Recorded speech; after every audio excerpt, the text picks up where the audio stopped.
Hi, it's Valerie Ling, clinical psychologist for the Centre for Effective Living. Just ducking in and out of my day and wanted to make good on my promise promise last week that I would talk a bit more about adolescence and school holidays. In New South Wales, it still is school holidays, and this is the second week, and I thought I would just come live, mainly to just make a few comments, but then to put a whole bunch of links, complete with, I think I will also put a book that I've been reading on the neuropsychology of the adolescent brain with this post so that you can do your own reading. I feel like these live sessions should be called Psychologist Unplugged. Pretty much when you go live, there isn't any editing. I must confess, I did do one previous video live and then just decided, I just rambled, so I have not posted that.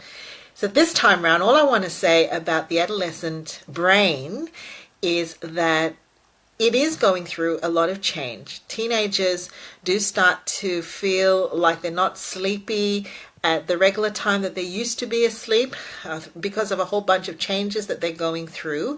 Their sleep patterns are changing. Now, one of the top things that we see coming through the clinic when it comes to teenagers and sleep is that because they also live in an age of screens and being awake in their bedroom, chatting and communicating online, that they're actually also being exposed to screen light and room light as well. And so while they're not feeling sleepy as earlier in the evening as they used to be, some of these sleep practices also don't help them in terms of unwinding and actually getting to sleep. Sleep is important for them because their brain is going through a whole bunch of changes.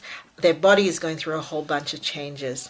So by about the primary school age, 95% of the brain, or a child's brain is actually probably about 95% the size of an adult brain. But in the adolescent years, it's going through a process of development where it's actually going through and pruning the grey matter in the brain that's not being used and refining and growing connections that are being used. And so two things that I want to say about this. The first is, this is the time for kids to actually continue to be continually exposed to new experiences. Family life can offer them new experiences that are low risk, that are safe, that can be talked about within the family, and that also promotes a new growth in their brains. So it could be hobbies, it could be having new interests, it could be trying new food, it could be traveling to different places in your city. It doesn't necessarily have to be massive. It could be reading new books, getting new ideas, watching new informational things together as a family.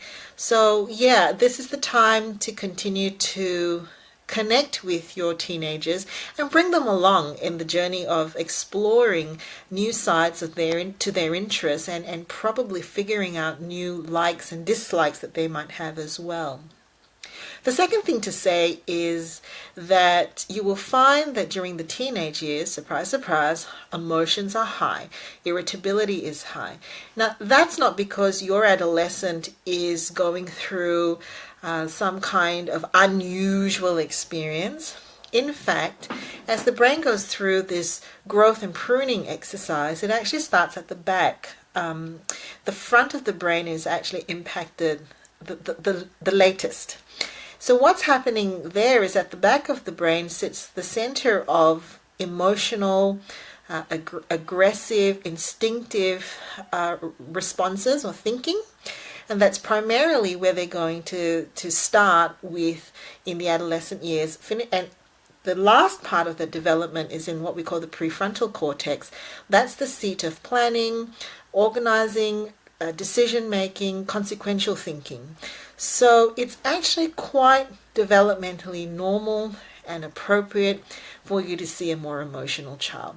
So what I'm going to actually do is put a link that will provide information as to what can you expect during these years and what can parents do during these years. Okay, bye.